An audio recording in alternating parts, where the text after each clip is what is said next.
Hello friends, welcome to Jenny Cooks. Friends, இன்னைக்கு சூப்பரான மீன் குழம்பு ரெசிபி எப்படி வைக்கிறதுன்னு பார்க்கலாம். வீடியோக்குள்ள போறதுக்கு முன்னாடி நம்ம சேனலை ஃபர்ஸ்ட் டைம் பார்க்குறவங்களா இருந்தா மறக்காம Subscribe பண்ணிருங்க.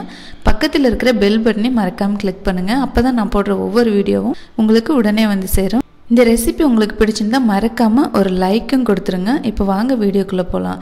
இந்த மீன் குழம்பு வைக்கிறதுக்காக நான் 1 கிலோ மீன் எடுத்துர்க்கேன். இந்த மீனோட தலைப்பகுதியை வச்சு நான் இந்த குழம்பு செய்ய போறேன். மீனோட தலையை வச்சு செஞ்சோம்னா ரொம்பவே டேஸ்டா இருக்குங்க மீன் குழம்பு. நான் அந்த உடல் பாகத்தை எடுத்து நான் பொரிச்சிரலாம்னு இருக்கேன். இது மேல இருக்கிற தலைப்பகுதியை வச்சுட்டு நான் இந்த மீன் குழம்பு வைக்க போறேன். இந்த 1 கிலோ மீனுக்கு 5 தக்காளி 2 பெரிய வெங்காயம் எடுத்துர்க்கேன். வெங்காயம் தக்காளியை கட் பண்ணி நல்லா அரைச்சிக்கலாம். ஒண்ணா சேர்த்து அரைச்சுக்கோங்க.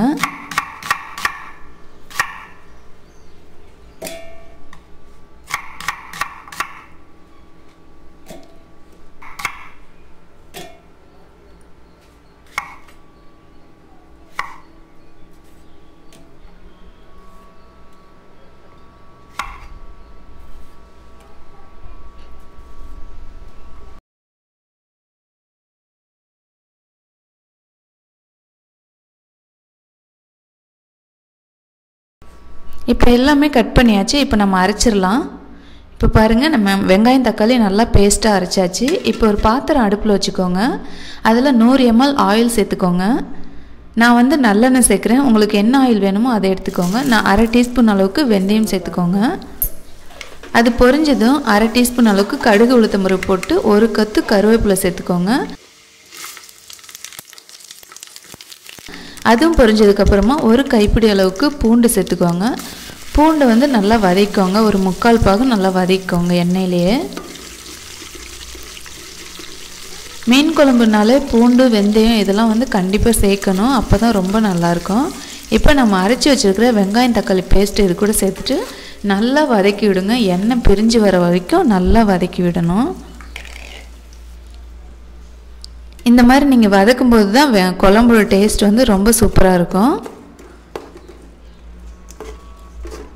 இந்த மாதிரி அரைச்சி ஊற்றும்போது நமக்கு குழம்பும் கொஞ்சம் திக்காக வரும். அதுக்காக தான் நம்ம அரைச்சி ஊற்றுறோம்.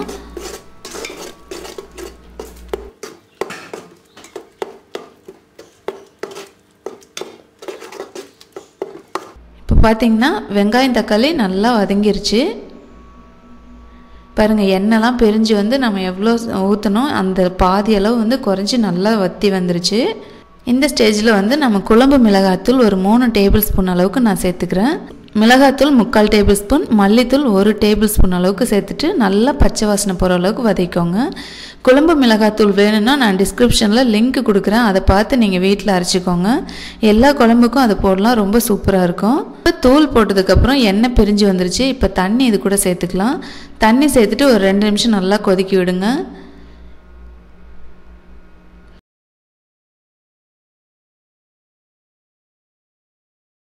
இப்போ பாருங்க, மசாலாலாம் நல்லா வெந்துருச்சு.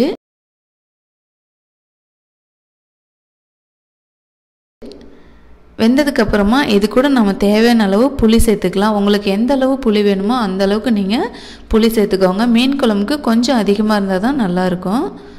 இப்போ புளி கரைச்சி இது கூட சேர்த்தாச்சு. குழம்பு உங்களுக்கு எந்த அளவு திக்னஸ் வேணுமோ அந்த அளவுக்கு தண்ணி சேர்த்துக்கோங்க. தண்ணி சேர்த்ததுக்கப்புறமா நான் கல்லுப்பு சேர்க்குறேன்.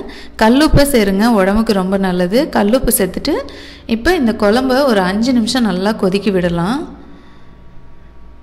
குழம்பு பார்த்திங்கன்னா நல்லா கொதிச்சிருச்சு. இப்போ நம்ம மீனை இது கூட ஆட் பண்ணிக்கலாம். மீன் நீங்கள் எந்த வகையான மீன் வேணாலும் எடுத்துக்கோங்க. இந்த மீன் தான் எடுக்கணும்னு அவசியம் இல்லை, எது வேணாலும் எடுத்துக்கோங்க. நான் மீன் தலையை வச்சு செஞ்சுருக்கேன். நீங்கள் தலை வச்சும் செய்யலாம், நீங்கள் மீனே ஃபுல்லாகவும் போட்டாலும் போட்டுக்கலாம்.